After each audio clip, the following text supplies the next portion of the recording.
Classic Game Room broadcasts from the Intergalactic Space Arcade on its never-ending mission to review everything.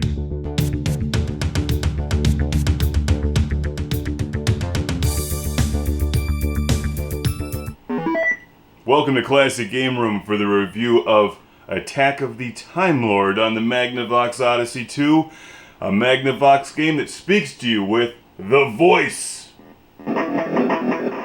Goodbye, Earthling. The voice peripheral is great. It just sits on top of your Odyssey 2, kind of like the 32X except without its own power supply or required. Actually, it's not at all like the 32X. Never mind. This thing just talks to you and it's terrific. Worth every penny if you can find one. They're actually not that expensive at the moment. None of the Odyssey 2 stuff is very expensive. And you just plug your game into the top of it, it plugs into your Odyssey 2, and it talks through the speaker. It's great. A little voice slider. Love this thing. Conquer the world. Alright, let's get it on. Defeat is at hand. From 1982, it's Attack of the Timelord, one of the best games that you can find for the Magnavox Odyssey 2. And you can play this with or without the voice module. The voice is required for the speech part of the game, but the game still plays regardless. And this one plays really well. It reminds me of Galaga mixed with Centipede. I love the visual style. The gameplay is really good on the Odyssey 2. And the voice speech just makes it that much better. Like, it's good with or without the voice. The footage here is direct feed recording, and the voice plays on its own speaker, so it's not automatically mixed into the gameplay. Goodbye, Earthling. Goodbye, but I will see you again.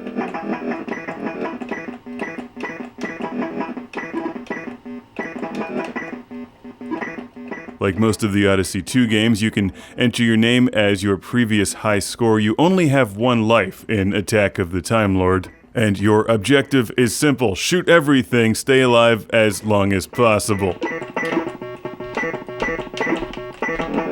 There you go. Conquer the world.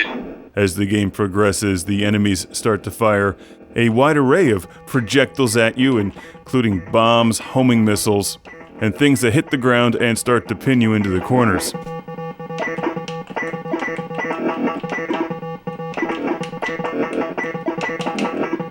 This one is tricky because the enemy spaceships move really fast and those projectiles will sneak up on you. Defeat is at hand. Not only does Attack of the Timelord have quite possibly the greatest video game box art of all time, but I think it also has the greatest storyline of any game that I've ever played. Let me read this to you. Attack of the Timelord. An unexpected power surge plunges your time machine into the forbidden dimension of Spyrus the Deathless, Timelord of Chaos. No relation to Spyro the Dragon. You'll hear the taunts and threats of the Timelord himself as his awesome armadas pursue you through a newly created warp in eternity. His fleet attacks in different formations every time. His time ships fire 4 different kinds of weapons, each requiring a different response, and you'll face them all at once. 256 different challenge levels, advanced digital scoring. I love that that's a marketing term. Advanced digital scoring with memory for high player's name and score. Full sync sound action. I would be worried if it wasn't. Plus speech if played through the voice of Odyssey 2 for 1 or more players. How many more? It's not clear about that. I think it can be enjoyed by everyone on Earth at the same time. One of the best games on Odyssey 2, easily.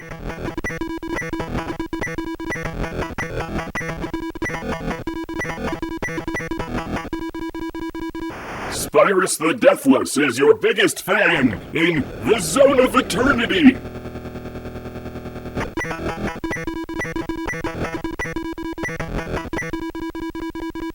As you keep playing the game, it gets faster and faster and faster. If you're collecting for the Odyssey 2, which you should be, hunt this one down. It's not one of the really inexpensive games, but most of the Odyssey 2 stuff is not in high demand, so let's make it popular. The Timelord cannot withstand the power of Magnavox. For Magnavox will scoot to victory after shooting you with lasers. Attack and destroy. Magnavox laughs at your silly threats.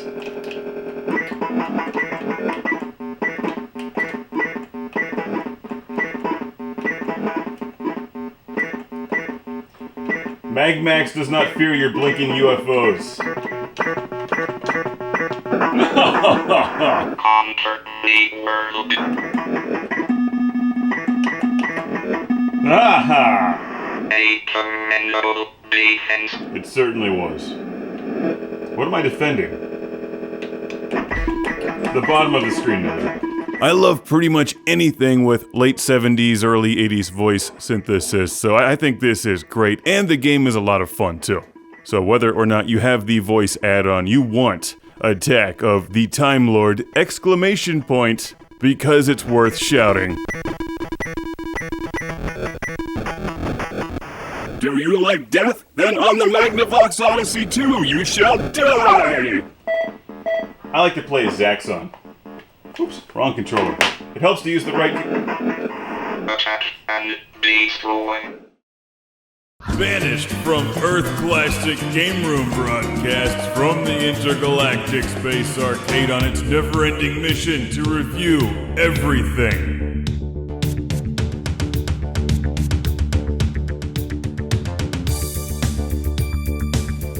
Cheers and welcome to Classic Game Room. It's Friday, and you know what that means. That means it's time for some beer in a Pac-Man mug and Demon Attack. And today's beer was sent to the show by my friend Cody in North Dakota. It's the Centennial IPA from Flathead Lake Brewing Company in Big Fork, Montana. A good IPA. This one reminds me a lot of Southern Tier 2X. It's big and malty without being bitter. It's a good beer. Centennial IPA, Flathead Lake Brewing Company. So thanks again, Cody, and thanks to my friend David for sending Demon Attack on the Magnavox Odyssey 2 to the show, which is a rare game. Demon Attack will set you back a cup. I haven't even had a drink yet. I'm already slurring. It's always a good time for a Magnavox Odyssey 2 review. Most of the Odyssey 2 games were in-house jobs. Games like Cosmic Conflict, Casey Munchkin, UFO, and the majority of those are inexpensive and easy to collect for your Odyssey 2. The third-party games, on the other hand, are a different story. There's not that many of them, they're rare, and they're expensive, like Demon Attack.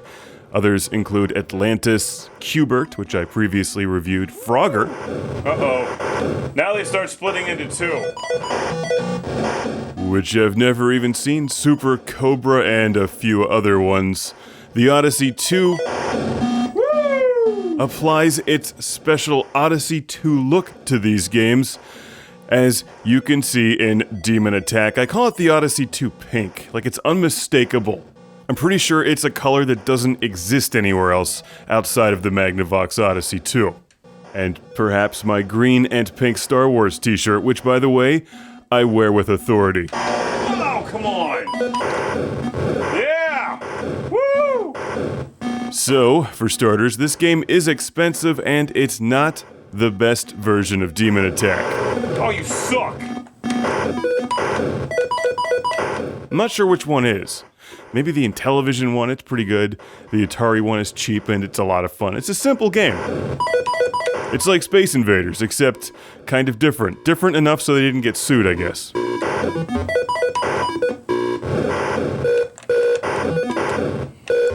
Demon Attack. Did you know that this game has a plot? One that sadly does not involve Mechagodzilla. Marooned on the ice planet Krybor, you watch legions of eerie creatures scream overhead. They hover ominously. Attack and destroy them, or be destroyed. Armed with your laser cannon, you confront the ultimate challenge. Survive! Exclamation point. In Demon Attack.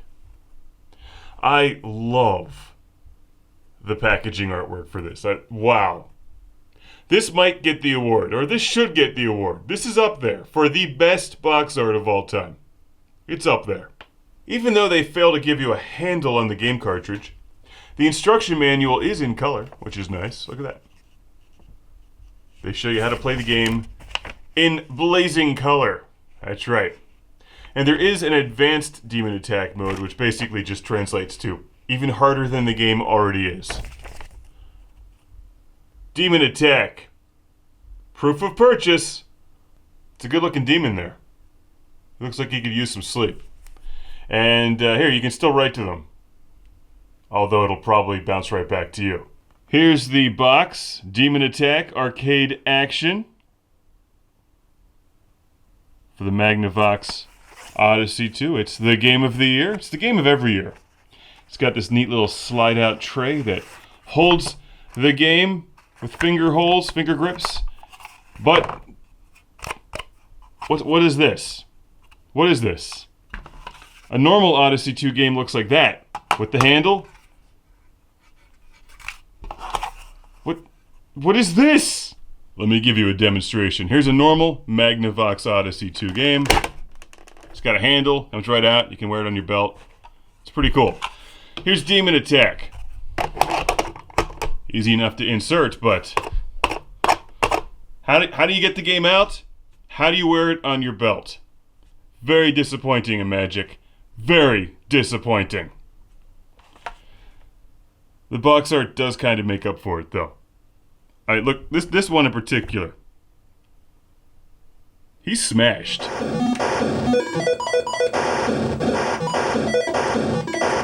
Whoa, yeah!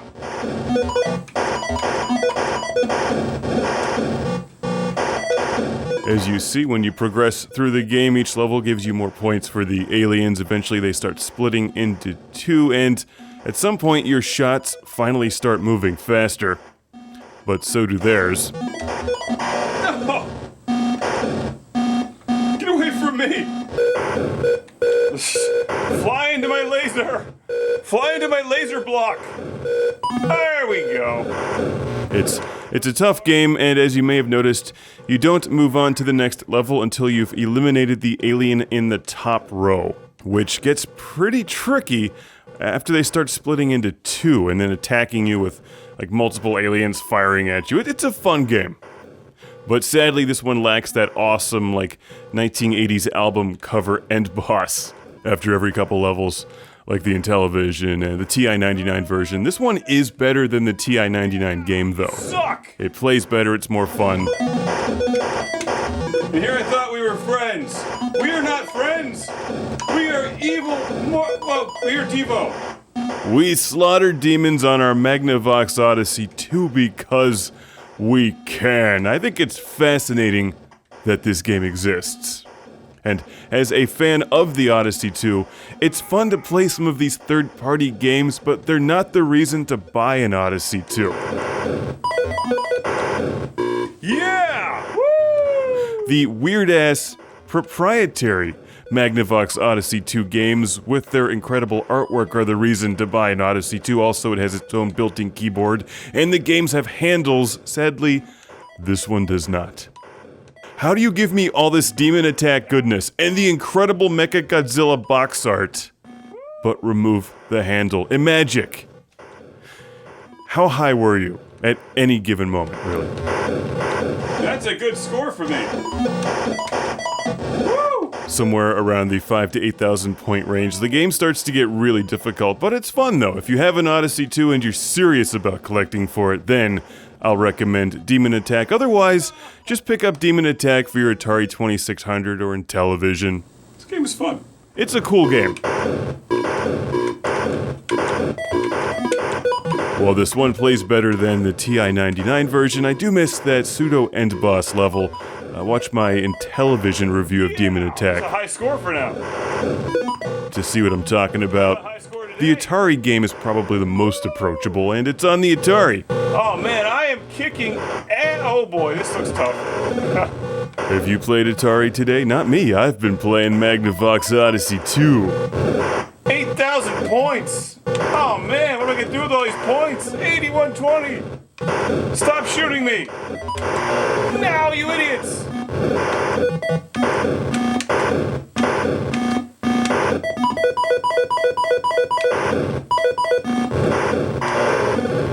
Can't triangles and weird-ass aliens just get along? Why is it so hard? It's so hard.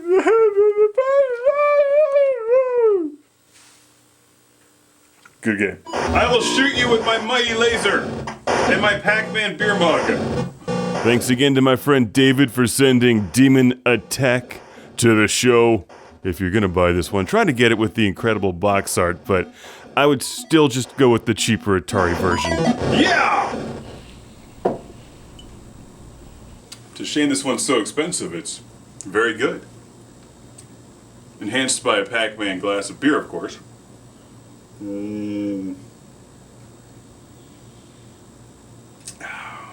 It's like drinking Pac-Man. He's so good when liquefied.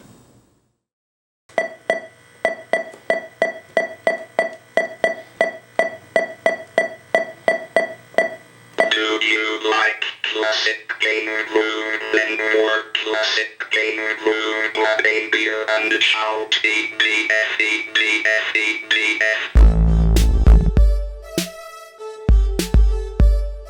Setup couldn't be any easier. You just place the Odyssey 2 voice on top of your Magnavox Odyssey and then insert a game. Would you like to play a game of Truxton? Back in the early 80s, computer voice synthesis was kind of a big deal because it was super cool to hear your game system or computer talk to you like a demented HAL 9000. HAL 9000 is my bitch. Let me clarify that, an even more demented HAL 9000. Game systems like the Intellivision featured the IntelliVoice, and the Texas Instruments TI-99 computer came with the speech synthesizer, but my favorite video game computer voice add-on has to be the voice for the Magnavox Odyssey 2, which is kind of like the power base converter for your Sega Genesis. It sits on top of the Odyssey 2. It does not require an additional AC adapter, and you play games through it. It also looks super cool and has its own speaker and volume control so that it can shout things at you when playing Odyssey 2 games that are voice enhanced, like Killer Bees, Type and Tell, Smithereens, Nimble, Numbers, Ned, Attack of the Timelord, and P.T. Barnum's Acrobats. Voice games are great and split the audio between the television speaker and the voice speaker, so the television plays the beeping and the booping, while the voice concentrates on berating you and shouting obscenities. Prepare for defeat. Never! You can't defeat me! I'm Atari fanboy, Mark. That's easy. Oh no! Who will win? My left hand or my right one? Turkey. No! Oh! In there! You blew it. Defeat is at hand. Oh no! I'm not scared of you! Well, actually, I kind of am a little bit, but not much.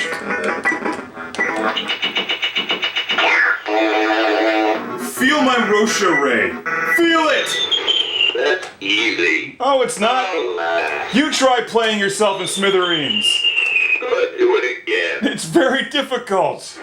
Who will win, my left hand or the right one?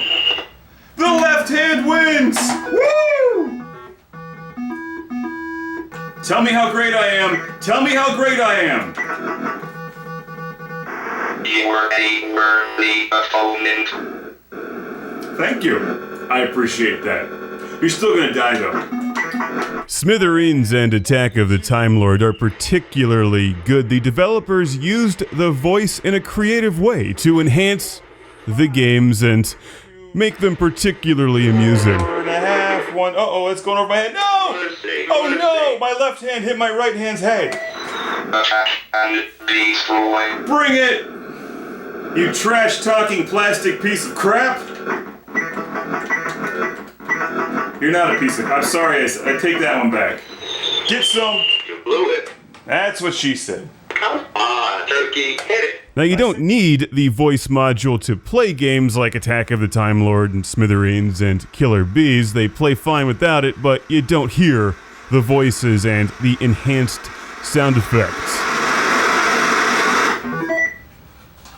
You have to use the Odyssey 2 handles whenever you're able to.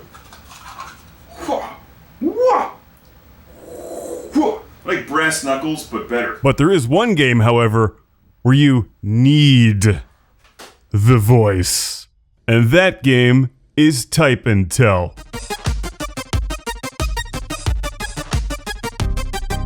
Truxton is my boy. Alright, it struggled with Homeboy, but I think it felt it. It knows deep down that Truxton is its homeboy, even if it can't say it. You type, it talks. They could have just called this game Shout and Swear. Like anyone was going to do other things with it. Create sound effects, text editing, play fun games. No. If you have a tape recorder or a videotape camera, you can produce your own science fiction radio and TV programs. The voice of Odyssey 2 will be most happy to star as a friendly robot explorer from another galaxy. Use the keyboard to program his lines. Use the results of your exploration into sound waves for special effects. Checkpoint. It will actually say anything you type into the keyboard, and that's only the beginning. Computerized text editing features are the basis for unique adult and child talking word games. Okay, so the developers knew what was up with this thing. Sega Genesis is better than every Checkpoint. Checkpoint. Checkpoint. Nintendo. P.S. Invite Type and Tell to your next party and see what happens. I bet Dylan can shout Boomtown. That's what happens. I lost my life on Instagram. So it knows Instagram, but not waste. I waste my life on Instagram. There you go. After playing around with this thing for a while, you realize that it doesn't know these words. Since it was created in 1982, Type and Tell does not know what Instagram or the internet is, but it sure as hell knows who I am. Mark Gusler is right to the max. I love you. You're my favorite. I love that it just basically tries to pronounce things, and that's what makes it so much fun. Anti-disestablishmentarianism. That's not bad. It was close on that one. It can say anti-disestablishmentarianism, but not Atari.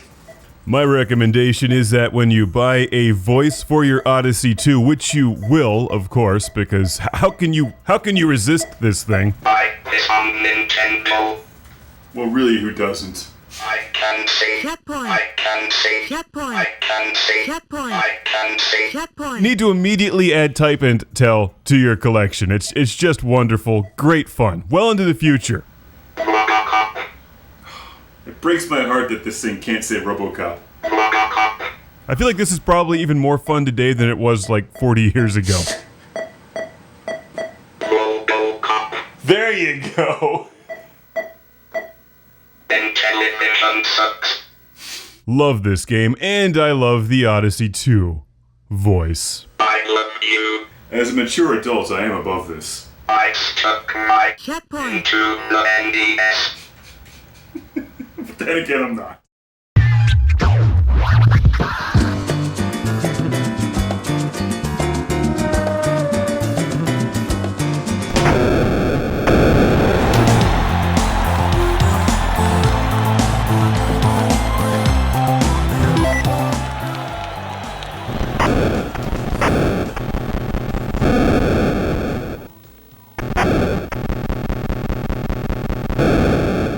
It's Armored Encounter for the Magnavox Odyssey 2 from 1978. And this game certainly looks like the Magnavox attempt to compete with Atari and their classic game Combat for the Atari 2600. Actually, I'm not sure which one came out first, but I like Combat a lot more than Armored Encounter. It's not uncommon for games back in the late 70s and early 80s to be very similar to each other. And if this was exactly like Combat for the Atari, I'd have to say it was a good game because I love combat. The problem here is that 1, we don't have invisible tanks, and 2, there's no ricocheting bullets. That pretty much takes all the fun out of this game. The guided missiles aren't half bad. In fact, they're pretty good. The guided missiles are the highlight of Armored Encounter. To guide the missiles, you fire using the action button on your Magnavox controller, and then you can guide the shot by steering it left or right with your joystick. All the while, your tank spins in circles. Just like a real tank. This is the video game cartridge for Sub Chase and Armored Encounter for the Magnavox Odyssey 2, and it's got a nice reflective surface so you can see me in the camera waving at you. Hello. And we have tanks, we have airplanes bombing things, and submarines. So that's pretty much a winning combination. Really, the only thing that could improve this is ninjas. And I don't think really ninjas were as popular in the 70s, regrettably, at least not for video games. 1978 is the copyright on this. Let's take a look at the instruction manual here and learn how to play Armored Encounter, which comes on the same cartridge as Sub Chase, so it's it's sort of a win-win situation. Maybe, depending on how you look at it. Terrific graphics. Once again, there's a futuristic space tank or something there, shooting laser beams with a Silverhawk's front end on that thing. Open this up. Their instruction manuals are always highly entertaining. Let's take a look here at number 3. The electronic tanks are programmed to simulate the operation of real tanks with a remarkable degree of authenticity. Their marketing department must have been the most entertaining place to work. They had no restrictions. A real tank is turned by slowing down one of the treads and speeding up the other. Your electronic tank is turned the same way. No, it's not. Push the joystick of the hand control to the right and the tank will rotate clockwise to the right. And then you can probably figure out how to turn left. Push the joystick backwards to shift the tank's engines into reverse and make it go backward. Who are they kidding? Seriously. You can play over mountainous terrain with more complex barriers which will stop both tanks and their awesome firepower. And then they give you a listing here of all the different versions of this game, which is very similar to combat and has simple barriers with guided missiles. The guided missiles were probably the most fun, to be honest. And there's the minefield. Got to watch out for those. And then we have another nice image here of the futuristic space tank, which is pretty cool. Can't go wrong with a futuristic space tank with airbrushing in front of it. This is a 2-player game only, and one of the biggest problems with Armored Encounter is that if you happen to encounter your friend at close range and you're firing back and forth, the game is pretty much over. You just sit there and shoot at each other and watch your tanks explode because the tanks can't get out of the way quickly enough to actually get out of the way quickly enough to not get destroyed. I could have said that smoother, but I didn't. Similar to combat, there's a number of variations in gameplay. They put walls representing mountains up on screen. There's a mode where there's X's, which represent landmines. But if it was the year 1978 and all that you owned was a Magnavox Odyssey 2, this is the closest you're going to get to combat. And the guided missiles, as I mentioned, are still the highlight of the game. They're a lot of fun to shoot people from behind the mountains.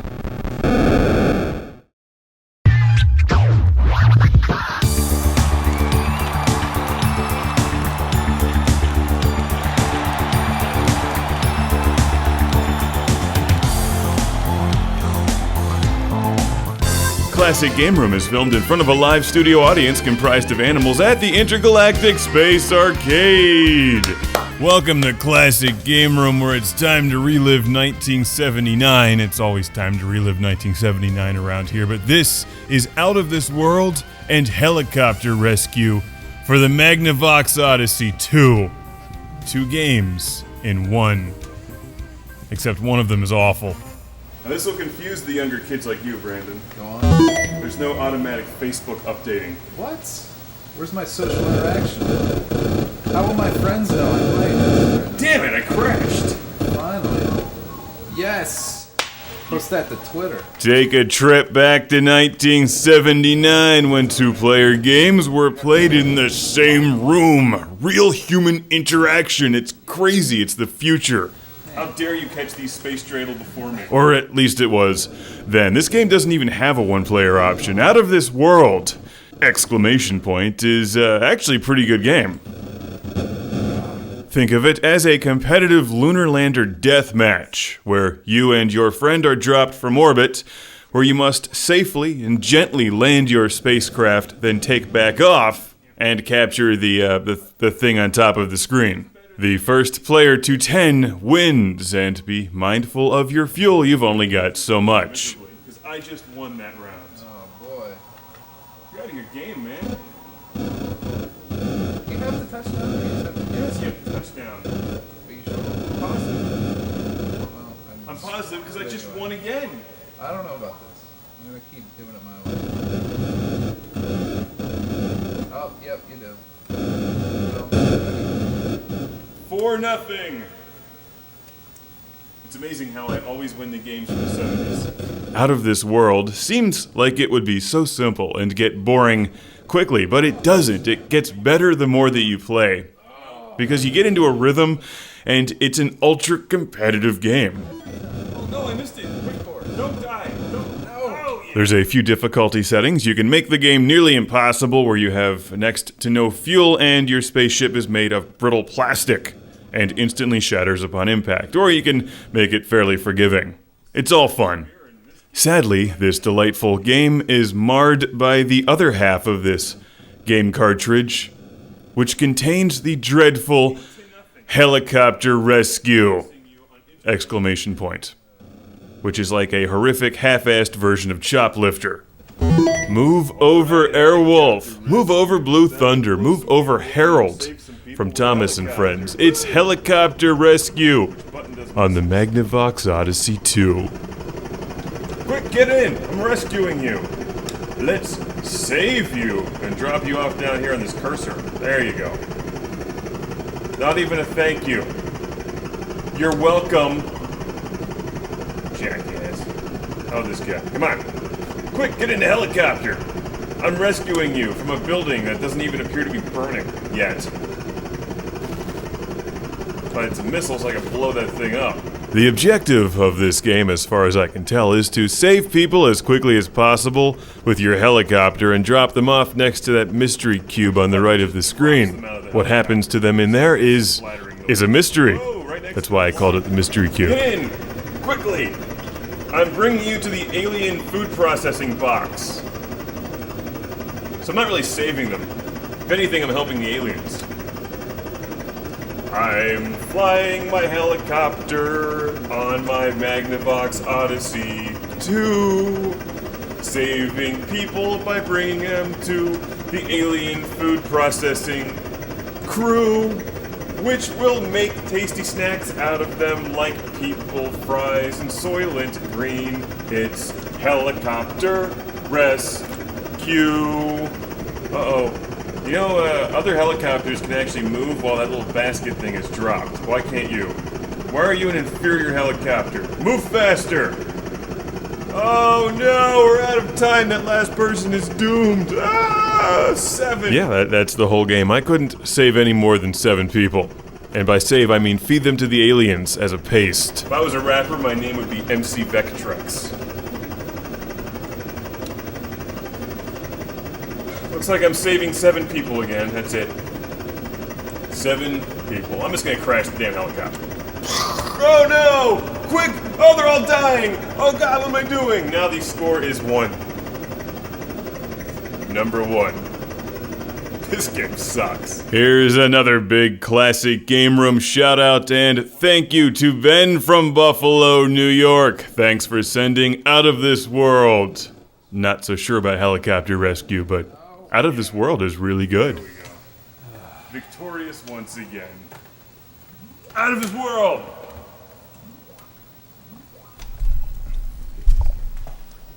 I am the official Out of This World champion of the universe. Checkpoint.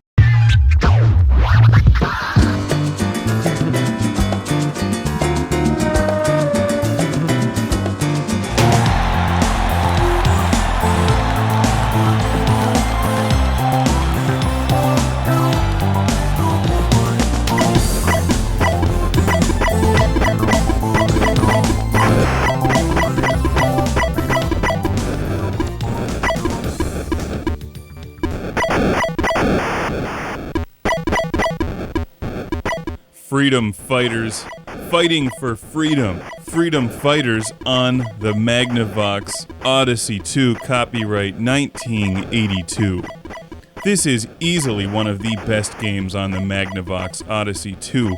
Most of the arcade-style games on the Odyssey 2 aren't terribly exciting. I think the system seems to do a better job with games that utilize the keyboard, but this one is terrific. And watching it on screen may not really convey the full amount of fun that I'm having playing this game. The Odyssey 2 joystick is surprisingly good for games like this. Sadly, there just aren't very many of them on the Odyssey 2. There is a storyline, and I'll get to that in a moment, but the object is to shoot everything on screen. Beige star-like things give you 5 points, the white bomb mine things give you 1 point, and if you can fly into and rescue the purple cube-like things, you get 20 points.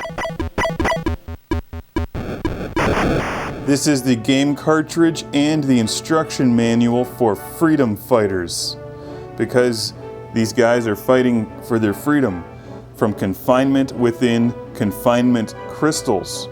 Rescue prisoners of the pulsars from deep space confinement crystals. You'd think they'd come up with a more clever name for their confinement crystals, like devious torture cubes or something, I don't know.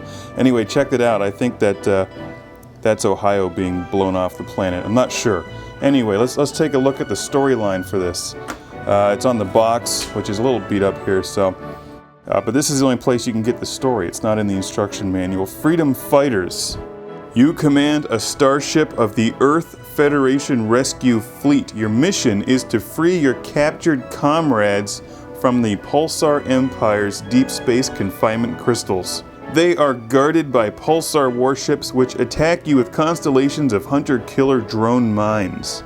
Unique space conflict simulation! Exclamation point.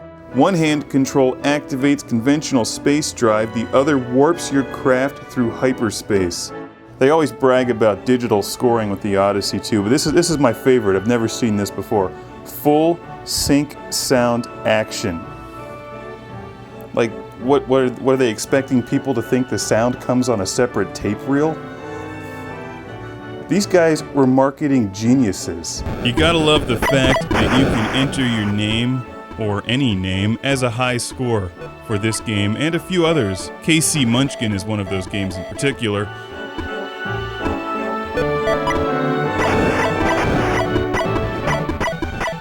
And I just accidentally shot one of the people trapped within the confinement death cube. It's impossible not to think about Superman 2 when I see those things.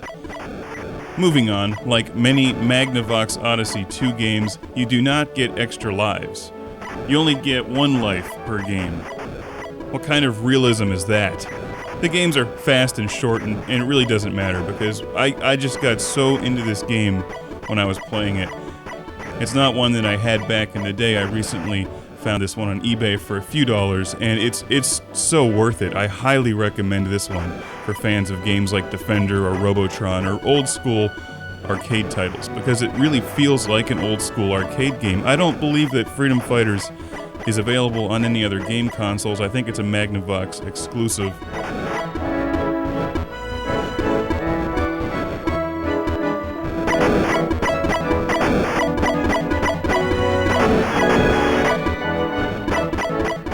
And it's a shame that there aren't more games like this one on the Odyssey 2. You can play with two joysticks and it gives you a hyperspace thing, but it's practically impossible to play with two joysticks because they just sort of slide around the table. They're not very big joysticks. But at the same time, you also can't hold two of them at once easily and still use the fire button unless you have four arms. If you have an O2 and you've already played KC Munchkin for weeks on end and you're looking for some new games, this is one to pick up.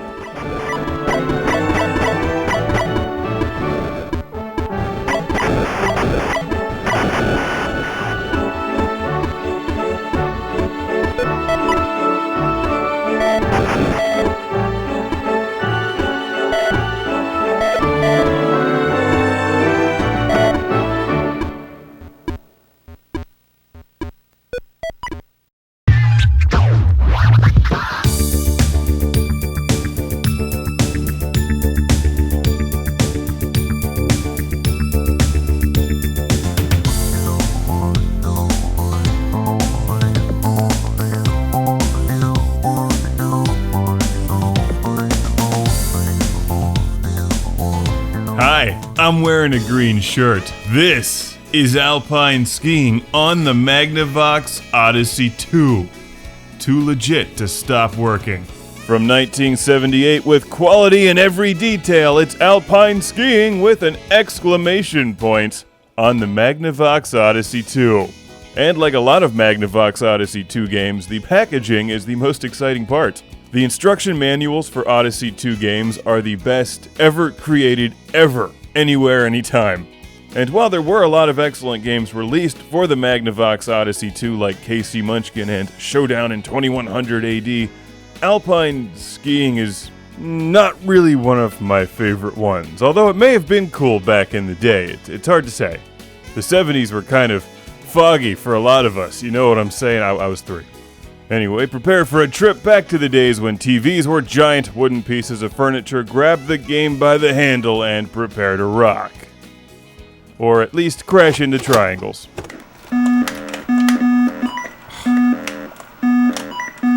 I think these are the same trees from Showdown in 2100 AD. You have a keyboard on the game system. To select your game, I'm going to press 1. Magic. It's just so easy and comfortable. Now, like a lot of games from the era on the Magnavox Odyssey 2, Alpine Skiing exclamation point is a 2-player only game. And for you youngsters, that means 2 players in the same room playing on the same game console. Back when people would actually interact personally. You'll read about it in books someday. It's ridiculously primitive because I'm playing with Brandon here, who's from the Skyrim generation, and we're communicating without headsets. I think his head is about to explode. You're about as good at skiing as you are at Skyrim. Hey, Mark, that's enough. You leave my Skyrim out of this.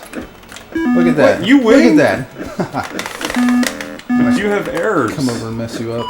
Let's go, let's go, let's go! I feel like I'm gonna break this controller. This controller is older than you are. It will break you. Do I get points for hitting every single thing on the way down the hill? I'm gonna come over to your side. Come over to your side. Oh, look, you can do that. I like the pleasing warning sounds it keeps making. It'd be better if I could hit you, wouldn't it? It would be. Die! We are both terrible at this. I'm gonna call that one a draw. I like the clicking noises that the joysticks make. Can you guys hear that at home where you're listening? 42 points. No. The lower number, this is better. No. See how I'm hopping? No. Hopping means I win. No. I am the winner because I was hopping on my skis. You broke your ankle or something. I guess the real question is, does the PlayStation 4 have a microprocessor like the Magnavox Odyssey 2? You know what? I bet it doesn't. Does it have a keyboard on the front of it? There's no points for second best. Don't you remember the beach volleyball scene from Top Gun? Listen to the words of Kenny Loggins. I think I won that one. Dude, we all win at Top Gun. Does it have a futuristic space-age design from the 70s? No.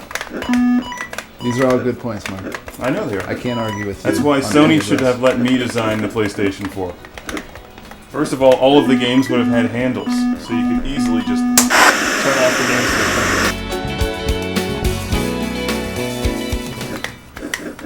I would name a professional skier if I could think of one, but I can't. Who's Lindsey Vonn? I'm like Lindsey Vonn, except Well, I guess with a few differences.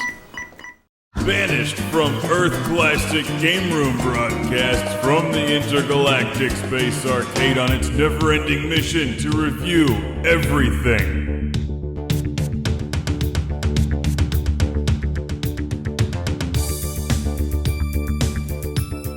Welcome to the Classic Game Room review of Q*bert on the Magnavox Odyssey 2, where the first thing that you want to do is kill Q*bert so you can enter your name as a high score.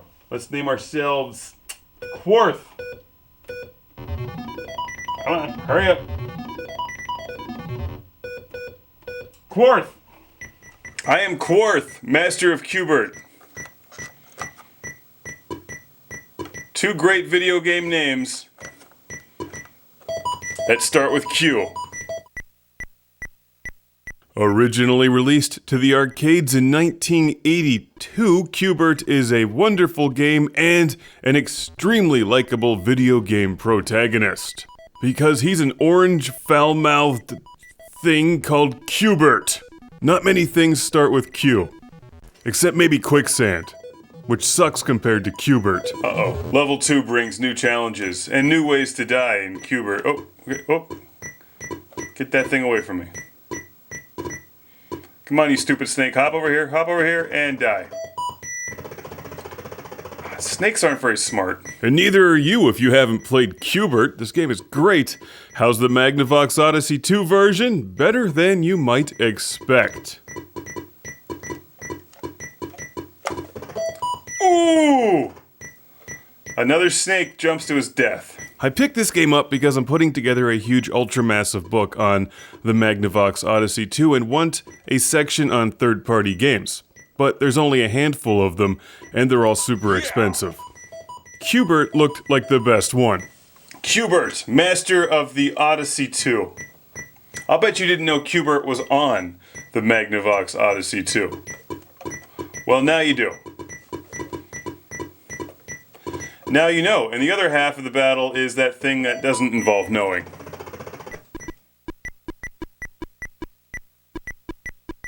I'm pleasantly surprised with this because I like Q*bert and I like the Magnavox Odyssey 2, but I like the Magnavox Odyssey 2 in particular because it's quirky and has ridiculously awesome 70s art design. I didn't really expect the two to play well together, but here it is. It works quite well, even though it's a slightly different version of Q*bert than what you would, say, find in the arcade. Sadly, he doesn't fall to his death while swearing, but the game looks quite nice, and shows that the Odyssey 2 had more potential. This is a relatively late release for the Magnavox game system with a built-in keyboard. This came out in 1983. You can also find Demon Attack and Atlantis for the Odyssey 2, but none of the third-party games are inexpensive. They're quite rare. Unlike most of the other Odyssey 2 games, Q*bert does not have an exclamation point, but you can enter your name as a high score. One of its many cool features. If for some reason you haven't played Q*bert, you should at once. Your objective is to change all of the blocks to a certain color, score points, avoid the enemies, clear each round, and get bonus points. As the game keeps going, it gets harder, you have to hit blocks more than once, it speeds up, there's more enemies. It's Q*bert. It's great, and it's on the Odyssey 2.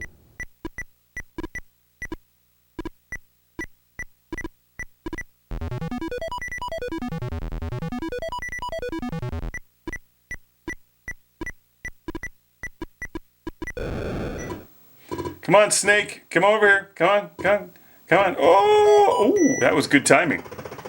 I almost got my ass handed to me if Q*bert has an ass. Do we know if Q*bert has an ass? He's got a big schnoz. Q*bert on the Magnavox Odyssey 2. It's the only way to play Q. Oh, whoops. Do not jump into the snake. Pay attention to what you're doing.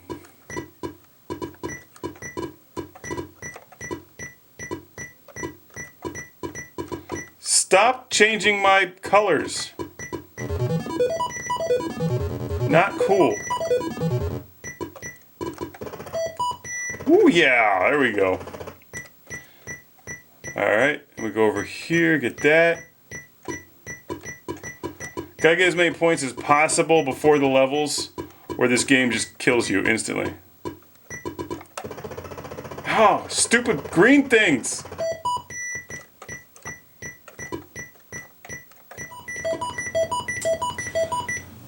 Hop, Qbert! Hop! Hop like you mean it!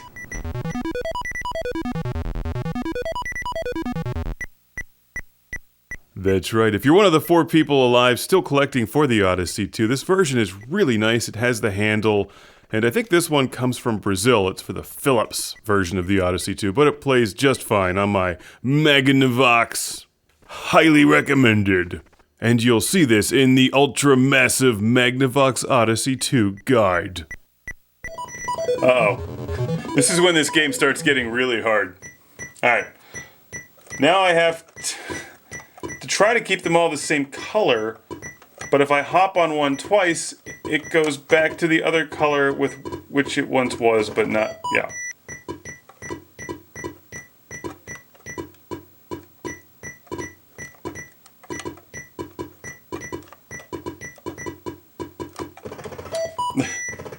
I'm just gonna try to kill the snake over and over again.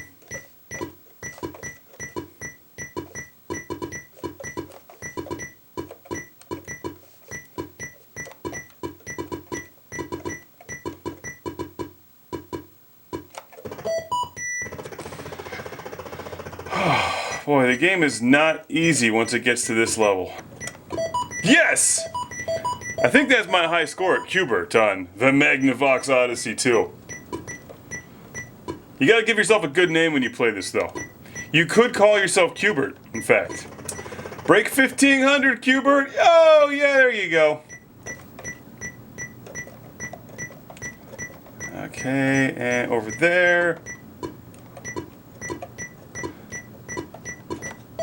Yeah! Good job, Qbert. Way to strategize. The thing is, this is a solid version of Qbert. Like, you wouldn't think that it is, but it is.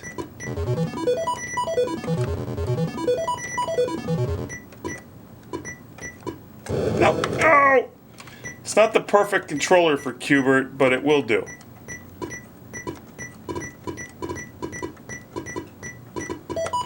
Yes! 1741! This is serious. No, don't do, you idiots! No, no, no, no, no! Stop messing with my perfectly formed bricks. Oh man, this does not look good. That was not a good situation to find for Qbert to find himself in. Oh, this is impossible. At this point, I'm just going for luck. Or just getting killed instantly, one or the other. Oh. So you have to hit each brick 3 times. Nope. You just killed yourself. Alright, this part of the game is impossible. Whoever designed this is a very, very mean, sadistic person. If you're watching, this was not a nice thing to do. How do you... Ah! 1937. Oh, you... 1941! Woo! Just one more year to 1942. That was a very good shooter.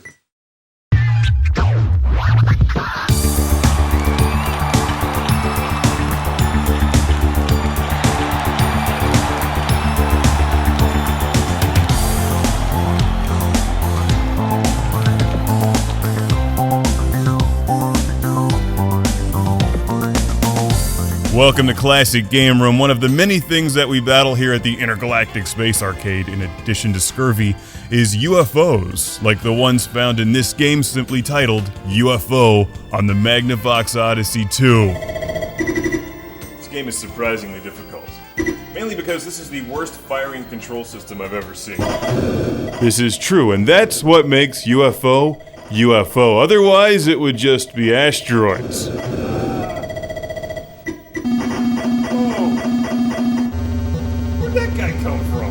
UFO is a tricky game, one that I've had a lot of fun playing, so let me explain this to you. You're flying a broken UFO, one that will only shoot in the direction that you're flying, but it also has to rotate around your spaceship to eventually point the direction that you're flying. So, while this is kind of hard to see on screen, it doesn't just fire instantly in the direction that you're pointing the joystick.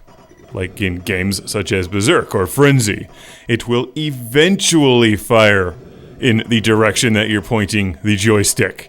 You have to wait for the cannon to rotate around your ship in a little clockwise fashion before you can count on it shooting that way. It's infuriating, but that's also what makes it worth playing.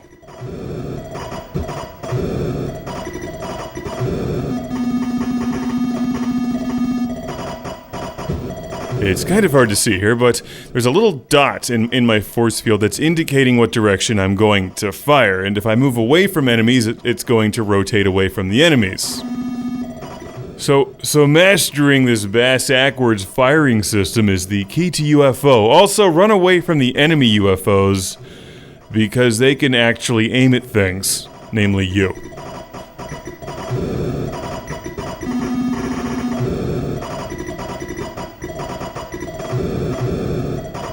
Go, we're getting to my high score for the day. Come on. Woo, yeah, there we go. All right. UFO! UFO! EDF! UFO on the Odyssey 2 is a lot of fun because the game is very similar to Asteroids, but they didn't try to just make a clone of Asteroids. Walk into my laser beams.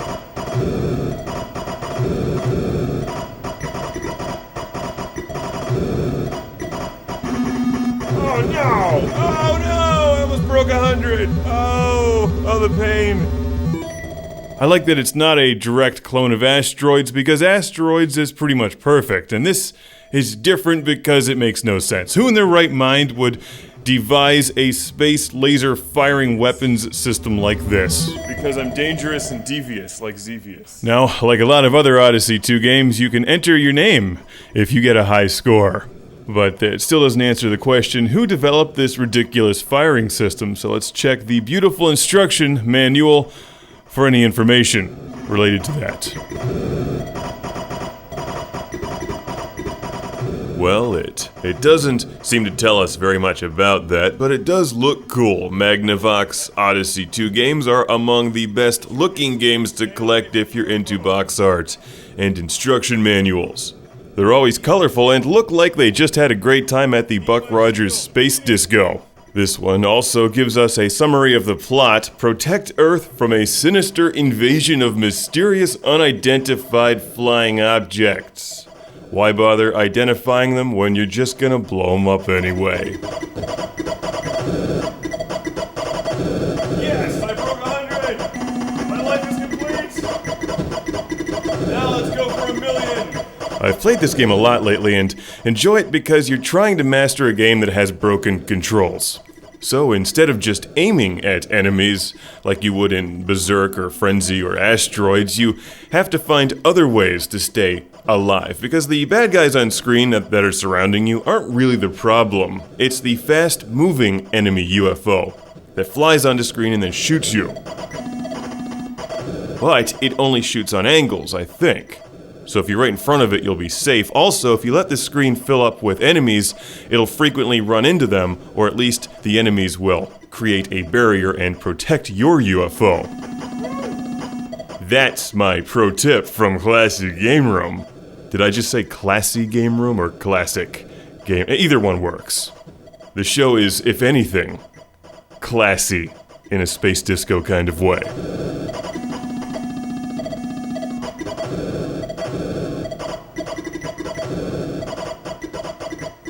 This is one of my favorite Magnavox Odyssey 2 games. I highly recommend it. UFO! Exclamation point. A must-play game. Don't forget to enter your name when you get a high score. No! 192! What should I sign this one?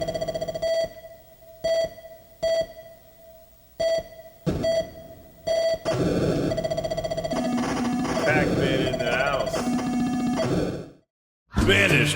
Earth Classic Game Room broadcasts from the Intergalactic Space Arcade on its never-ending mission to review everything.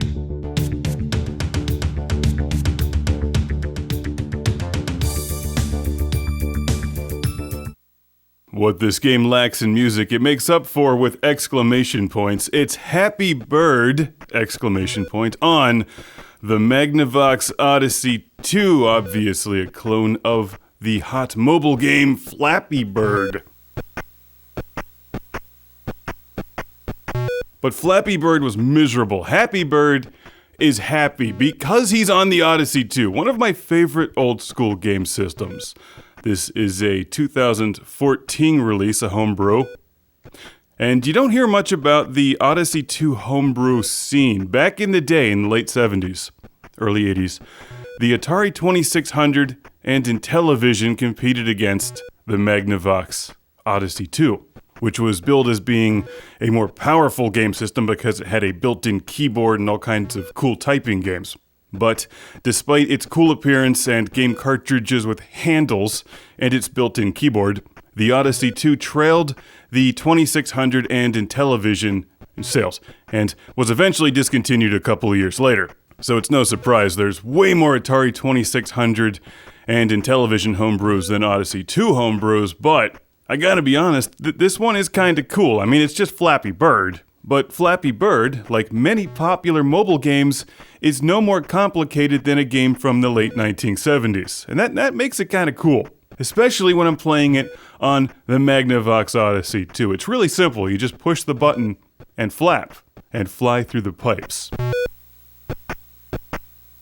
I'm filled with sorrow about the sad irony that arcades are now filled with ticket redemption versions of mobile games. It's awful. But, you know, who doesn't love to pay $25 for a small bag of Skittles?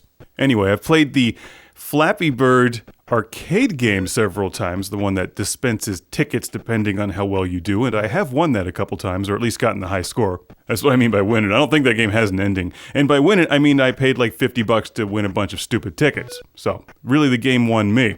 Anyway, one low price will give you all that fun on your Odyssey 2. Provided your fire button on your Odyssey 2 controller is in good shape, that's all you need. You just push the button and flap and fly through the pipes. That's why he's so happy. In fact, he probably doesn't even flap for legal reasons. He's elevated by his happiness alone. His high spirits lift him into the air and through the pipes. And you repeatedly bat your wings, Batty Bird. You bat your wings with the fire button, and there's definitely some skill to this, because you have to come at these pipes from an angle and sort of drop into them, but then flap once, keeping your wings lower. Try not to hit the top one, that's easy to do. Apparently, according to the back of the box, this game also works on the G7400 computer, which has better background graphics. I'm looking at the picture, there's a little city back there. I don't think I've ever even seen a G7400. Sounds intimidating. And 400 less than the Atari 7800. Anyway, if you love Flappy Bird and the Odyssey 2, this is the game for you. It's kind of neat, not one I would highly recommend, but definitely quirky, and I love homebrews for old school game systems like this.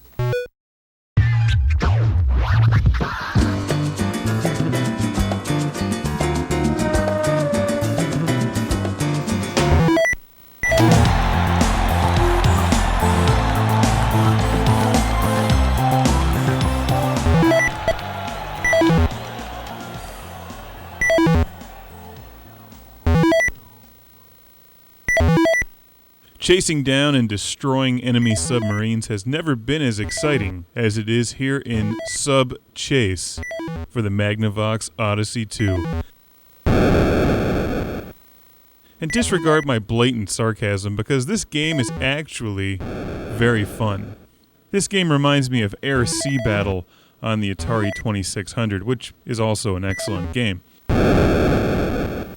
It's a 2-player only game, and this is a fun cartridge to throw in if you have some friends over, because the controls are quite solid, the gameplay is very simple, very easy to pick up, as you can see on screen. You're simply accelerating or slowing down and dropping torpedoes on a submarine.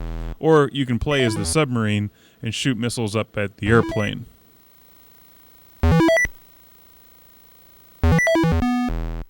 I like the added challenge that if you hit one of those neutral ships in the middle, that you lose points. Here's the game cartridge for Sub Chase and Armored Encounter for the Magnavox Odyssey 2. You can see how it pushes down there. You get 2 games on one cartridge here. Let's take a look at Sub Chase, which is by far the better game on this game cartridge. Sub Chase. Low-flying jets hunt for enemy submarines. Alright, here we go. Got some images. They explain what's going on screen here. You got the neutral ship. You don't want to hit that or they take points away from you. One of my favorite things about Magnavox Odyssey 2 games is the creativity that they put into the instruction manuals. These could be really dry and boring, but they went way beyond that and made them actually entertaining. They name everything, which is nice. Let's see here. Press 1 on the alphanumeric keyboard. Hawk, hunter killer jets cruise the skies. Shark missile launching submarines lurk beneath the ocean. Their choice of words is interesting because the sub does not actually lurk beneath the ocean. It is submerged within the ocean. Just a minor detail. Neutral ships sail on the water's surface. A digital timer immediately starts counting down a 3-minute engagement at the top of the screen. If we look over here, they give you a nice full-color image of the Hawk Hunter Killer jet, which wouldn't have been nearly as exciting if they called it the Pigeon Peace-Loving Biplane. So I applaud their decision to name it the Hawk. Lurking beneath the ocean would actually imply that it was somehow lurking within the Earth's crust. And that would be a totally different game, because then instead of the bottom half of the screen being blue, it would be red. And the gameplay could probably be identical. Their choice of colors is actually quite interesting to begin with, because the water is represented by blue, as you see on the bottom half of the screen, and the sky, which would typically also be represented by blue, well, they had to pick a different color for it, so they went with green. It's more like an aqua. It's an overcast day out on the ocean when hunting for submarines. There's a couple different modes of gameplay in here to keep it interesting. You're trying to score as many points as possible within 3 minutes. There's one mode of gameplay, which I liked the best, where you can drop your torpedoes and then kind of direct where they're going. You can speed them up or slow them down along with your airplane. There's also the sandbag mode, where you just drop the torpedoes and they fall straight down, which is more challenging. And it works the same way if you're the submarine shooting up at the airplane. You can have guided missiles or fire things straight up into the air. The game cartridge comes with Armored Encounter as well as Sub Chase, and Armored Encounter is like the Magnavox version of Combat with the tanks. You can watch my review of that game. I like Sub Chase better, and you really can't go wrong breaking out Sub Chase when you have some friends over. Sub Chase is a fun party game, highly recommended.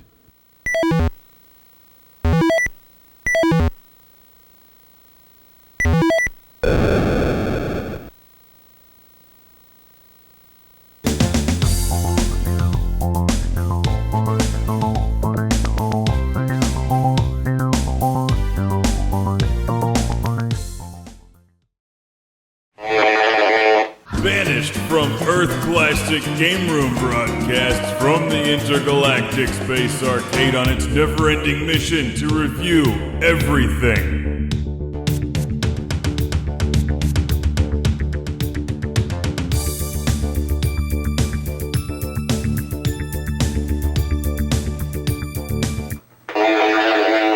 Killer Bees! Is everyone ready to enjoy the best Magnavox Odyssey 2 game ever?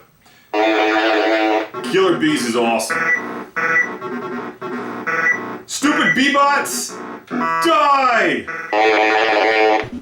It's Killer Bees! Exclamation point on the Magnavox Odyssey 2 from 1983. What? You don't own a copy of Killer Bees on the Odyssey 2? Well, you're missing out. Because this game is terrific. It might be the very best Magnavox Odyssey 2 game. Because there's nothing else quite like it. It feels like a lot of different games rolled into one, but it's hard to say what they are. I think there's a definite Yar's Revenge influence, which of course I appreciate, the best Atari 2600 game of all. But it also feels a bit like Robotron and Berserk and Tron Deadly Discs, all good things. Oh no! Get away from my bees, you piece of... Checkpoint. Before I get into the gameplay, let's check out the instruction manual and the storyline in traditional Magnavox Odyssey 2 fashion. The artwork is gorgeous, I love it. It's so 70s laser disco with bees.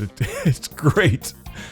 In the game, you control a swarm of 12 bees, killer bees, and you fight bee-bots from the planet Bem who are invading your civilization. And you hover your killer bees over the bee-bots and eventually kill them, and they turn into grave markers. But you have to watch out for these swarms of opposing bees and then blast them with your knockoff off-brand Zorlon cannon called the Rosha Ray, which does not use the same technology as the Zorlon cannon. Instead of firing from one side of the screen, it zaps across the entire screen at once. It moves faster than the speed of light. Bees are very smart. Woo! 2 at once! Achievement unlocked! Bam!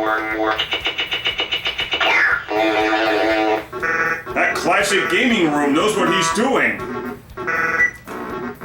It's an act. I really have no idea what I'm doing in life in general.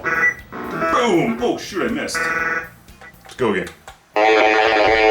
Alright, now you probably figured this out from watching the gameplay, but you hover your bees over the bee-bots and slow them down and then eventually kill them, and each time you kill a bee-bot, you get a Rosha Ray, which you deploy to kill the enemy killer bees. And as the game progresses, the bee-bots move faster, there's more killer bees on screen, and the longer the enemy killer bees stay on screen, the more vicious they become, changing colors to eventually red, which is very bad. They're like homing killer bees. And like most Odyssey 2 games, you don't have extra lives, but your swarm depletes, not all at once. So you can be left with like one last bee trying to slow down these super fast bee-bots, which doesn't do anything. So don't take any hits. One bee is not very effective. You need an entire swarm, which was also a great movie, by the way. I love that movie. The 70s were great. Hey Jimmy, let's jump our BMX bikes over this swarm of bees. What could go wrong? You think making the show is easy? You try dropping silly one-liners while killing a bunch of Checkpoint. bee-bots.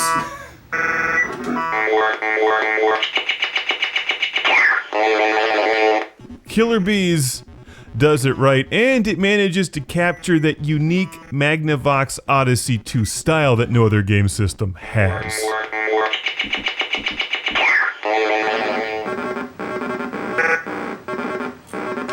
Ha! Dumbass bees. You're even dumber than colonists, and they're dumb. Dumbass colonists. Boom! Can you see the score? That's my best score. You are literally an embarrassment to the entire alien species of bee-bots. 3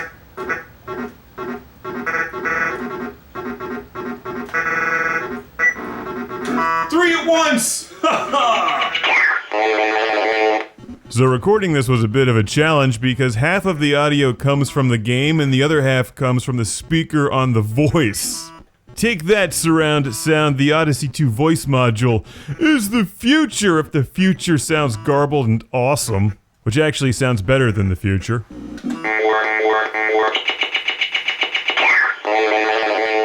The real future, that is. I wish they had borrowed the hot computer robot voice from Harsec on the TI-99 with the sexy countdown. 3, 2, 1, you've scored. Instead, you just get. Oh. I need a Rosha Ray! Or at least a can of Raid. Anything. No! Oh, it was 26184. Yeah! This was a Sega Genesis controller, I'd throw it across the room. But an Odyssey 2 controller is a bit more delicate. Far more expensive. Woo! Killer Bees, Space Bees, BBs. Killer Bees is a great game, and if you own a Magnavox Odyssey 2, you owe it to yourself to add this one to your collection. It's not prohibitively expensive, and while it is voice enhanced and you'll get the most out of it with the voice, the game plays perfectly fine without the voice module. So long as you make your own bee sounds. Oh.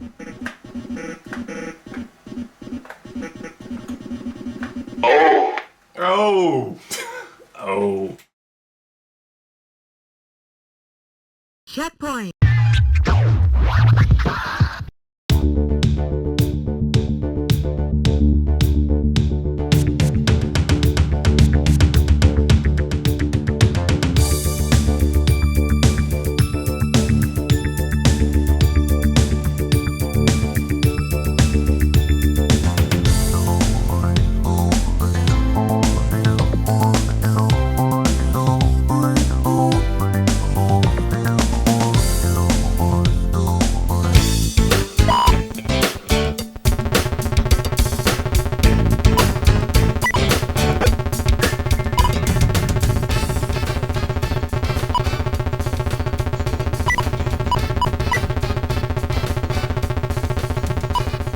We're looking at KC Munchkin for the Magnavox Odyssey 2 video game system, the microprocessor, the enormous plastic gray behemoth with a keyboard built into the video game console itself. Why aren't they doing that today? The modern gaming consoles want you to buy keyboard add-ons. Well, Magnavox saves you time and money. KC Munchkin is the first game on the Magnavox Odyssey 2 that I played, and I grew up with an Atari 2600, and it's my classic game console, weapon of choice for games from the late 1970s and early 1980s. Just recently I picked up a Magnavox Odyssey 2. This obviously resembles another video game that we're all familiar with, and that would be Pac-Man. In fact, it resembles Pac-Man so much that this game, which was released in 1981, was pulled from the market about a year later. The game is very similar to Pac-Man in many ways. I think most notably is the chomping motion that KC Munchkin makes. We've seen the maze concept before, and it's used quite well in games like Lock and Chase, for instance. But I think KC Munchkin probably pushed it a little too close with their chomping. Note you can enter your name for a high score. How about that?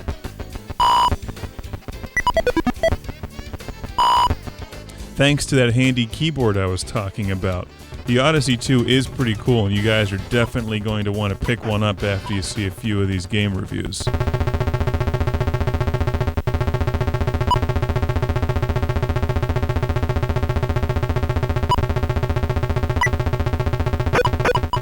There's a number of different game options, and I'll just show you about two of them here in the first part of this review. Now, I'm a huge fan of Pac-Man and Ms. Pac-Man. In both of those games, you play predetermined mazes that don't move, don't really interact with the character. There's power pellets in four corners, you have four ghosts chasing you, and so forth. We all know how Pac-Man works. Now, KC Munchkin has some drastically different elements. First of all, the things that you're eating are called pills, and they move around the screen rather than just remaining stationary and waiting for Pac-Man to eat them. When you eat the blinking ones, you can then turn the tables on your aggressors, the munchers.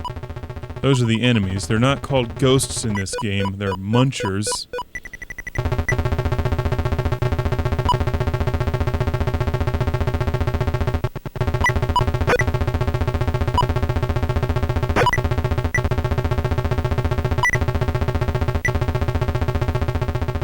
as you see these subtle differences in our familiar Pac-Man maze-based video game make for an exciting game. Another thing that's drastically different is that the munchies increase in speed as you eat them.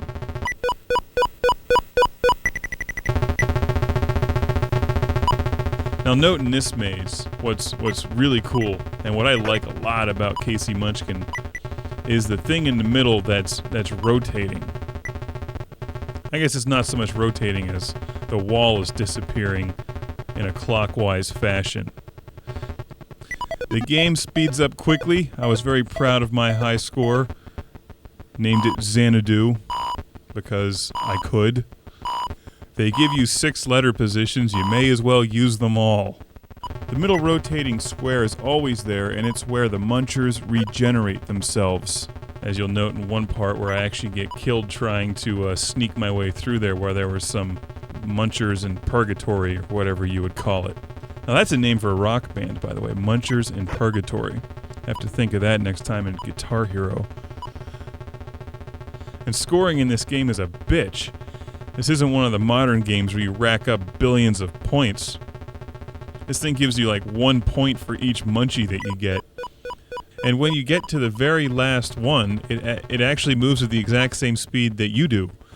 So rather than chasing the thing down, you actually have to find a way to intercept it.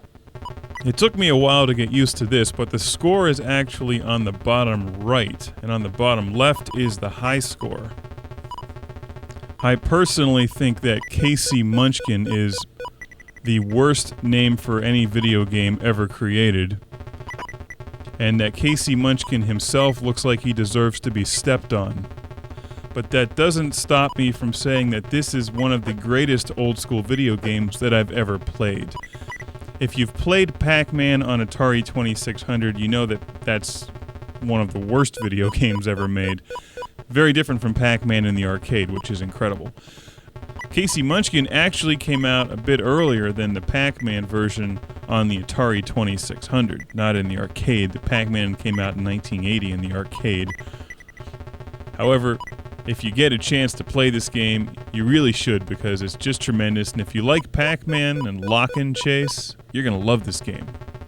And another major difference I haven't mentioned yet is you don't get multiple lives in this game. You get 1 life. So when you die, that's it. I think it would have been really cool if this game had a soundtrack. I don't know what the capabilities of the Odyssey 2 in the sound department are. It sounds pretty similar to the Atari 2600. However, if they could have put in some kind of old school beat of a Krazy and the Sunshine Band song with Krazy Munchkin, that would have been really cool. In fact, they could have replaced Krazy Munchkin altogether and just had it be Krazy and the Sunshine Band, the video game. See you in part 2 as we program our own mazes.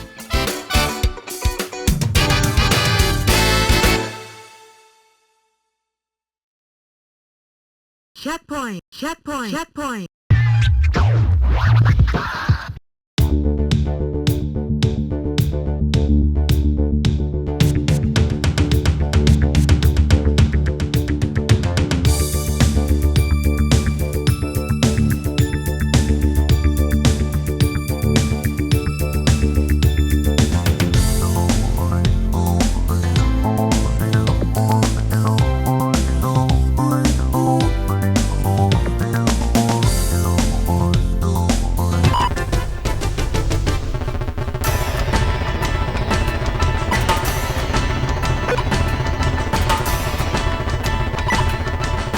This is part 2 of the classic Game Room HD review of Krazy Munchkin for the Magnavox Odyssey 2.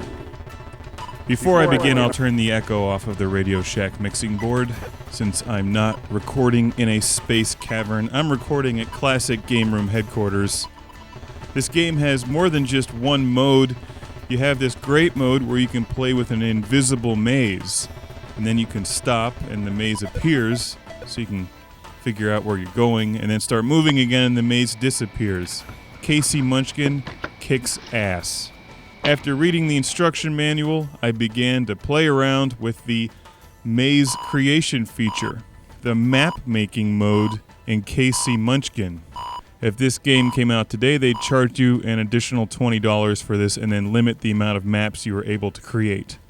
You'd probably just be able to shuffle a box around the board and then call it a map maker. But check it out. In 1981, KC Munchkin came with a fully functional and very easy to use maze creation program with this video game. What you do is you hit the P button on the keyboard of the Magnavox Odyssey 2. Then you can scroll between a number of pre-created randomized mazes. Select the one you want to start with and go from there. You can create pretty much anything within the limits of the lines on the screen. It's very easy to use. You actually just type in the coordinates. For vertical coordinates, you type in the number and then the letter. And for horizontal coordinates, letter and then the number. The first thing that I tried to do is spell out classic game room is down with anti-disestablishmentarianism, but I couldn't fit that onto the screen. So I made a smiley face.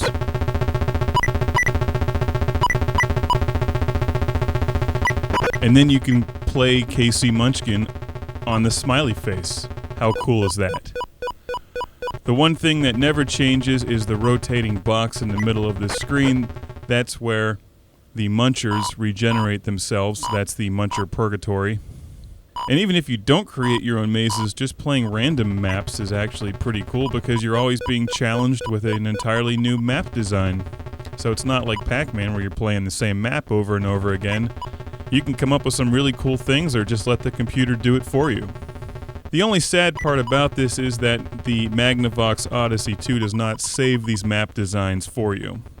Seeing as how the game system came out about 30 years ago, there's not a hard drive with it, and you can't even save these on 5¼ floppy disks. You lose the map every time you reset the game or turn the power off. You can play the map more than once, just don't hit that red reset button. It's the same with the high score feature. Your high scores are not saved for all eternity.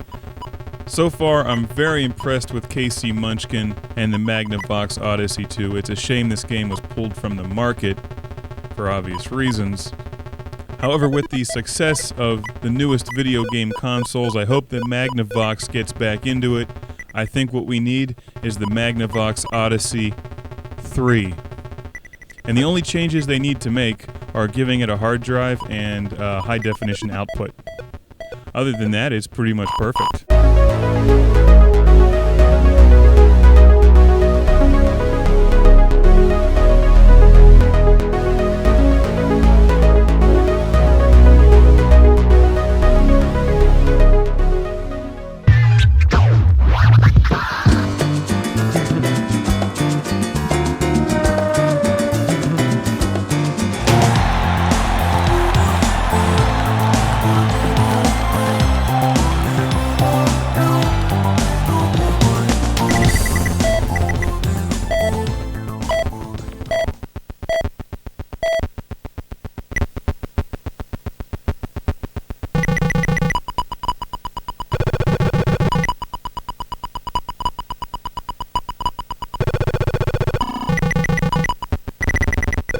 This is KC's Krazy Chase. Crazy. KC with a K, Crazy. I love the title of this game.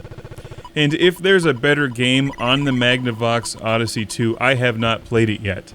There's a story behind this game. I don't know the full story, and I'm just going to give you the very, very short abridged version from what I do know, but KC Munchkin, which is an excellent game, and it's like a Pac-Man clone on the Magnavox Odyssey 2. And KC is the equivalent of Mario for Nintendo or Sonic the Hedgehog for Sega. He was going to be the Magnavox Odyssey 2's character, I think. It seems like that, at least. To make a long story short, KC Munchkin was very similar to Pac-Man. In fact, too similar to Pac-Man. There were some issues, and KC Munchkin was pulled. This is remarkably different, and they've managed to even surpass KC Munchkin, which was in itself an excellent game.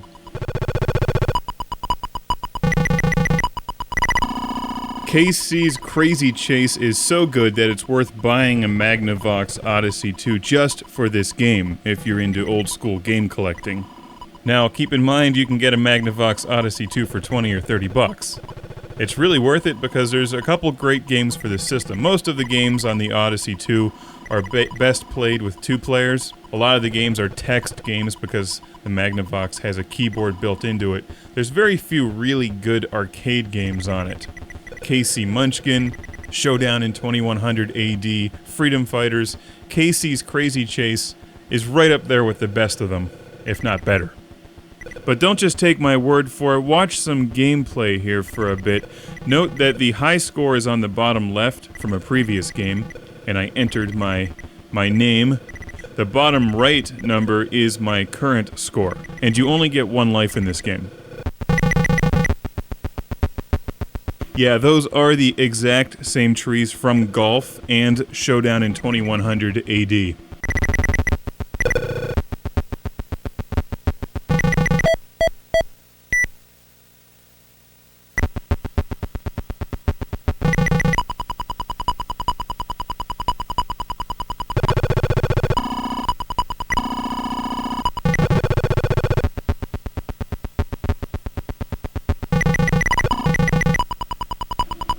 The objective of the game is to get a high score, and you get 1 point for eating each of those trees, but they're more of a nuisance than anything because they slow you down.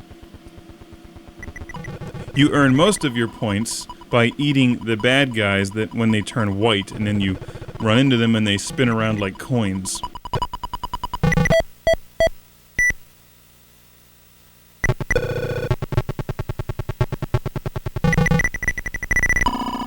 When you eat a section of the centipede-like thing, that essentially acts as a power pellet, giving you some time to chase the bad guys. Beware, the head of the centipede will end your game.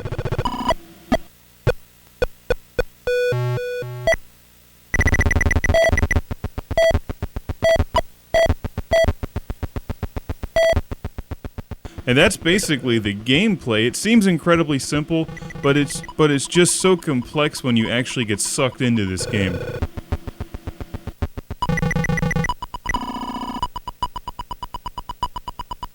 What really sets this game apart is the fact that you have to chase that centipede-like thing.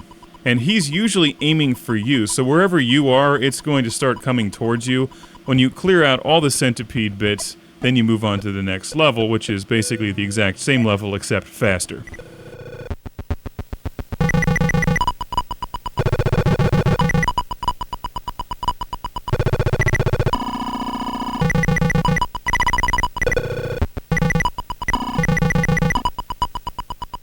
Note that if you can catch the centipede in the middle, you'll knock off the parts of the centipede and you can save them there for later, or he will eat them if he runs into them, taking your hard-earned points, or robbing you of points, I should say. It's tough to get that guy when he's down to 1 or 2 parts, so sometimes it's handy to keep a section of the centipede laying around the screen if you need to get that, collect some extra points, and then go after the centipede himself. The centipede-like thing. I'm not sure what its name actually is. Maybe it's Chester. Watch my review of KC Munchkin on the Odyssey 2 to see the differences between the 2 games and what they've changed. When you start playing this one, if you like the old school style Pac-Man, Lock and Chase, KC Munchkin kind of games, you'll love this one. At least I think you will, because I like those kind of games.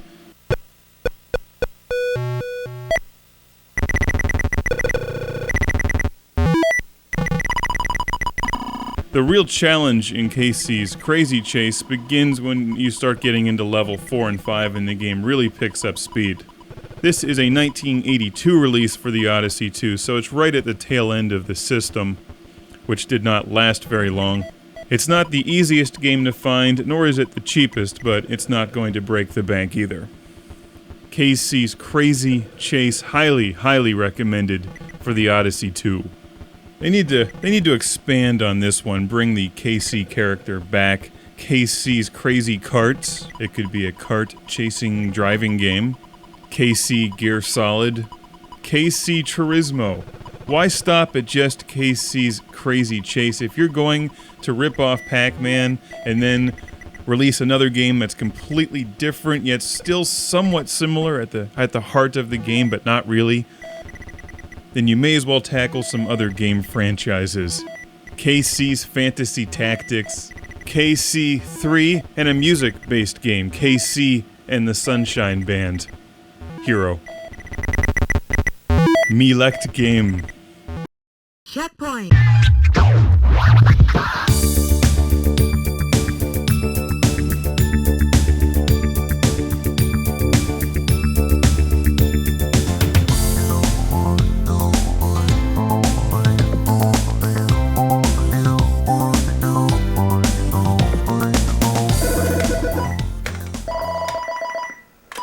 Oh no! Put away that real-life table because this is electronic table soccer for the Magnavox Odyssey 2 from 1980. A video game version of an indoor table sport based on a real-life sport. Which sounds insane, doesn't it? But I love any video game with the word electronic in the title because that's so old school. Back when it was exciting to merely play an electronic game, like real-life games, they suck. But look at this. It's electronic. Even though electronic table soccer makes about as much sense as electronic darts or real-life American football. Now, did you notice that one of the features they hype about this game is that it has invisible electronic lightning rods for super fast play action? That's brilliant. Not only do I love the Magnavox Odyssey 2 packaging designs, but their marketing department was filled with geniuses. You can't see the rods that the little electronic table soccer football players are supposedly spinning on, so they're invisible lightning rods. And then you gotta move the middle up and down the middle, and the right up and down the right. And there is no clock, so you can just do this all day until your opponent falls asleep. Please don't do that. What time is it now? 3 o'clock? Oh, come on! I'm gonna score to myself. Come on. Now, I'm playing this game 2-player, which is obviously the best way to play electronic table soccer. But interestingly, you can also play single-player against the Magnavox Odyssey 2, which was not really all that common for super old school games. Pass to myself. And surprisingly, the computer isn't even that bad. Nothing is better than Magnavox Odyssey 2 manuals and packaging designs. Does that set you up for disappointment, though, that it actually does not look like that? No, this was 1978. I think the fact that there were things moving on the TV was enough to keep the primitives back in the 70s happy. Or me today, one or the other. Where are you going? Where are you going? Ah. See, there's some good strategy when scoring. Here I'm playing the computer, and the only real drawback with electronic table soccer, the only downside, is how the game plays with the Odyssey 2 controller, which for a late 70s game console is actually pretty good, except you're controlling 3 rows of players. Pushing right controls your right row, holding it center controls the center row, and left is your left. But those little jaggies on the Odyssey 2 joystick make it less than ideal. Although still playable, a lot better than anything on the Atari 5200, for example. Idiots! Score!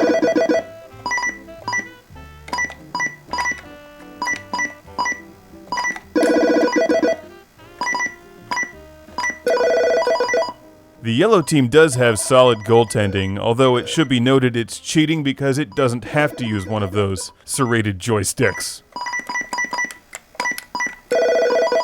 You know what always makes moving these little guys easier? The ridges in the Magnavox Odyssey 2 controller. It's just good smooth action right there. I'm being sarcastic. Oh! Yeah! No, you don't. Oh! Even with this game's few faults, for fans of super old school games or the Magnavox Odyssey 2, electronic table soccer is worth collecting. Although, admittedly, real table soccer is better. My parents had one of these tables back in the day, and I would tape G.I. Joe figures to it and then spin them as hard as possible, pretending it was like a Cobra torture device. Come on! Just end the game so everyone can go home to their electronic girlfriends and their electronic Range Rovers. Oh!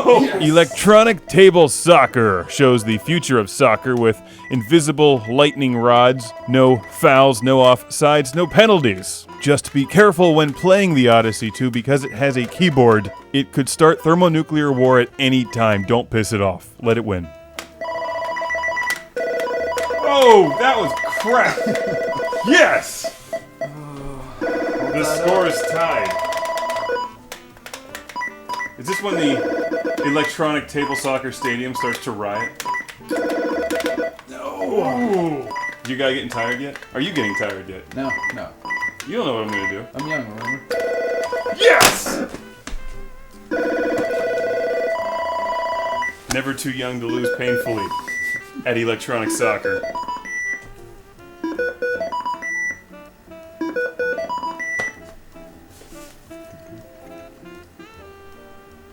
Because real soccer just doesn't cut it. It has to be electronic. And on a table.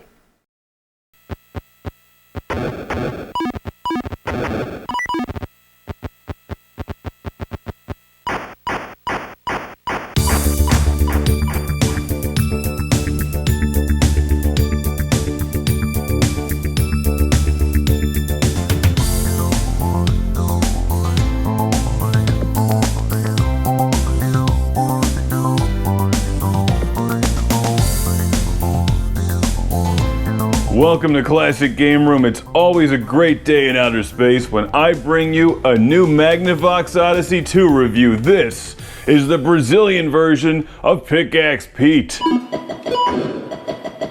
Released in 1982 for the Magnavox Odyssey 2, it's Didi na Mina Encantada. Which, according to the internet and friends on Twitter, means something about an enchanted mine. So basically, Pickaxe Pete. As far as I can tell, it's the same game, except this one features a Brazilian comedian on the cover. You guys like your comedians so much you trap them in mines. We should have sent you Pauly Shore years ago. Although I've got to give him credit, Biodome did pack a few laughs. And so does this game. It's tons of fun. Pickaxe Pete is great. And I've heard about this game for years, never played it until now. And I can see those of you who like old school arcade style games really getting into this. I've heard it described as like Donkey Kong, and I don't think it has all that much in common with Donkey Kong beyond the obvious. Once you start playing it, it's a totally different game.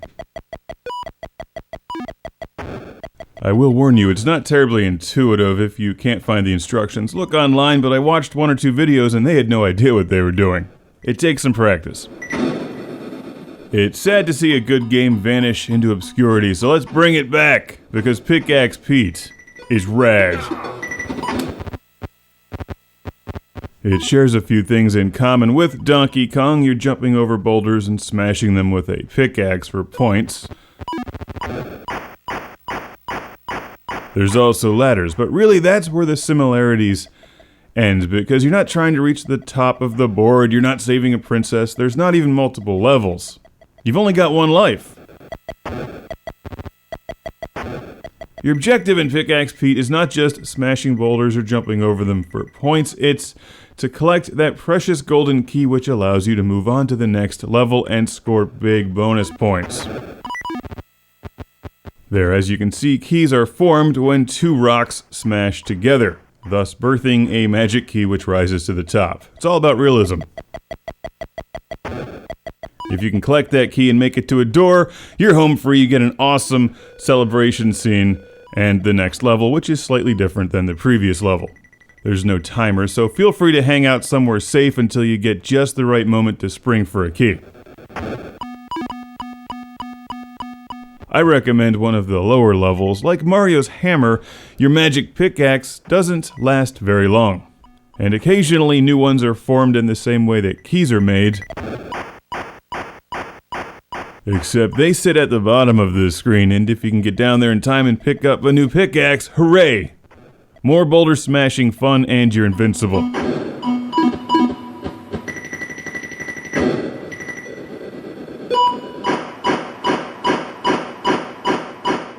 What I like most about Pickaxe Pete is that the game successfully borrows elements from other early 80s arcade games and uses them to create an entirely new game. So while I think Donkey Kong was probably the game's main inspiration, when you play it, it doesn't at all feel like you're playing Donkey Kong.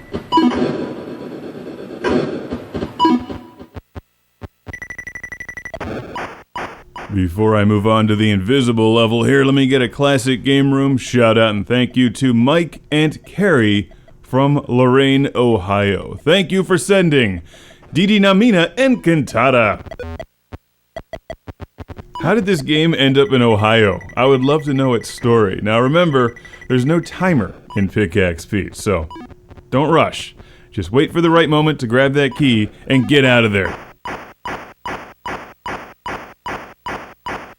Now for the best news of all, Pickaxe Pete is really cheap and easy to find online. It is a Magnavox Odyssey 2 exclusive, but you've already got a Magnavox Odyssey 2, right? You should. It has its own built-in keyboard, and the games have handles.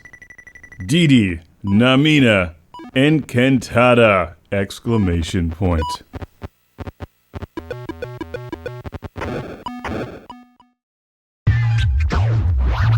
Banished from Earth Classic Game Room broadcasts from the Intergalactic Space Arcade on its never-ending mission to review everything.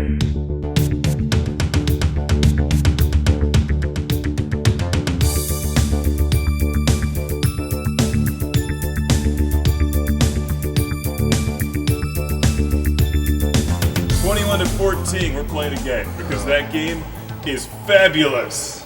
Can we not? It's classic game room time where it's always time for some Magnavox Odyssey 2. This is football! Exclamation point from 1979. So technically it would be football 79, which is a higher number than Madden 25. Just stating the obvious. It's not a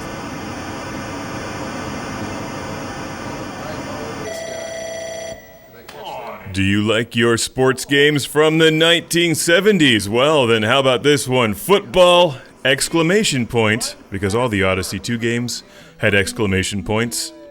And why was that? Because they were exciting! With bold colors and a style that was really very different from Atari's at the time. Run! Yeah, dude. Why aren't you faster?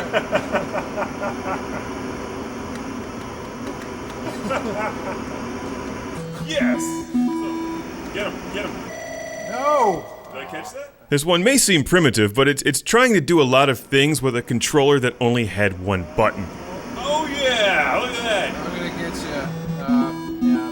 The crowd goes wild. Woo! Now you've only got 4 downs per play, and you have to score within those 4 downs. There's never a first down. It's a rematch. Classic Game Room versus Undertow, and 21 to 14, I've destroyed your team, the blue Undertow weaklings. Each game lasts 3 minutes, which is, I think, the length a real football game should last. He was actually scared of my guy running towards him. I don't know if he was. These all look like the characters from don't they? Just throw the ball away. Go home. The sound effects are a nice pleasing mix of television static and a phone ringing. He tripped over his own guy again. Stop doing that! But on the plus side, the football players actually kind of look like little people. No! Don't catch the... The fact is, most of your late 70s, early 80s sports games are pretty rough. They didn't really get good until games like Tecmo Bowl.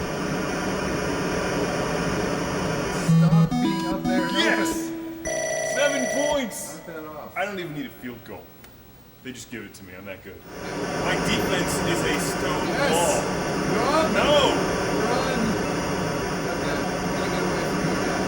However, I need to point out that if you remember the days where you would lay in front of a giant wooden television set, not just wood grain, but the whole damn thing was made from wood, then you can probably imagine that this would have been really cool in like 1980.